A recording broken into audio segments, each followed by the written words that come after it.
दर्शकों, सवाल है कि क्या सीजीआई गवई साहब कोई एक्शन लेंगे, जब पूर्व सीजीआई खन्ना साहब ये कह चुके हैं कि जस्टिस यशवंत वर्मा पर एक्शन होना चाहिए, कार्रवाई होना चाहिए, पद को छीन लेना चाहिए, लेकिन इसके बावजूद सब खामोश हैं। आदेश भी आता है तब भी खामोशी बनी रहती है। तो क्या कौन जिम्मेदार है इसका?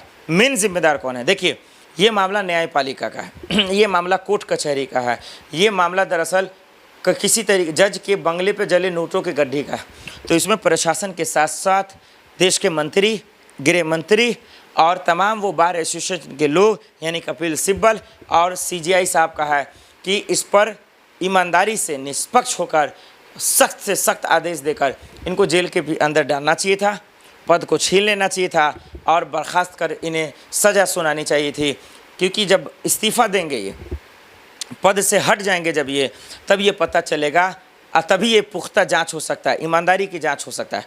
क्योंकि जब 3 जजों की टीम तैयार हुई, जब उनका रिपोर्ट तैयार हुआ, तो जस्टिस यशवंत वर्मा साहब खारिज कर दिए वो। इससे पहले भी जब उनसे पूछा गया तो उन्होंने कहा कि भाई ये पैसा मेरा नहीं है, मैं वहाँ मौजूद नहीं था।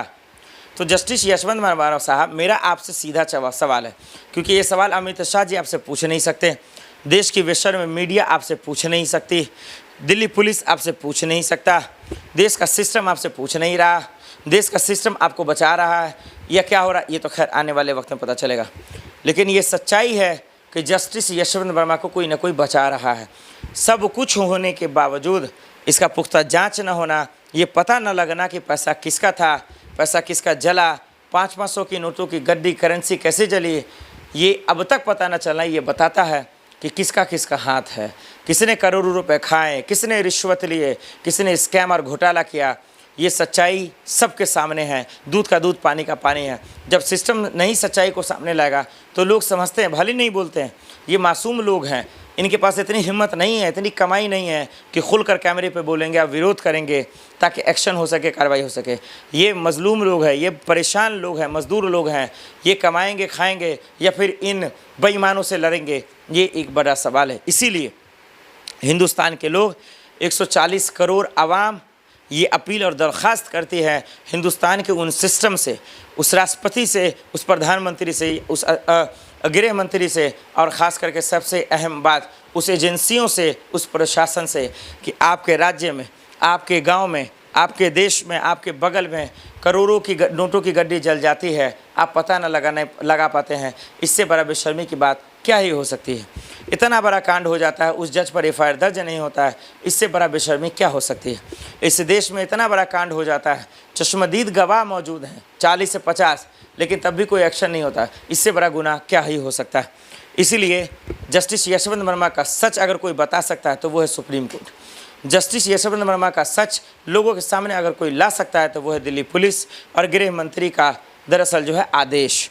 अगर जस्टिस यशवंत वर्मा के हकीकत और सच्चाई आप सब जानना चाहते हैं तो वो कोई और नहीं, राष्ट्रपति और प्रधानमंत्री जी ही सुना सकते हैं, क्योंकि उनके पास 3 जजों की टीम का जो रिपोर्ट है वो तैयार मौजूद है। अगर कोई सच्चाई जानना चाहता है, हकीकत को जानना चाहता है कि 500 की नोटों की गड्डी जो जली वो किसकी और कैसे जली, तो कहीं ना कहीं इस मामले में जो है महाभियोग चलाने की ज़रूरत है, पार्लियामेंट लाने की ज़रूरत है, वो पार्लियामेंट सेशन लाने की ज़रूरत है और उस पर चर्चा करने का विषय ज़रूरी है कि आखिर ये पैसा किसका था। ये जज महोदय आखिर क्यों डंके की चोट पे कह रहे हैं कि कुछ भी नहीं होगा, जिसको जो करना कर लो, ये खारिज कर रहे हैं, कह रहे हैं कि मेरे पास सबूत है, एविडेंस है, मैं खुद आकर कैमरे पे बताऊंगा कि कौन सच्चा कौन झूठा। तो दर्शकों, आप जानते हैं, आपसे बड़ा ईमानदार कोई नहीं है, आप बता सकते हैं कि नोटों की गड्डी किसकी थी, जांच क्या हो पाएगा, क्या सच लोगों के सामने आ पाएगा, क्या ये जस्टिस यशवंत वर्मा जेल जाएंगे या किसी और को भेज देंगे? कमेंट कर जरूर बताइएगा।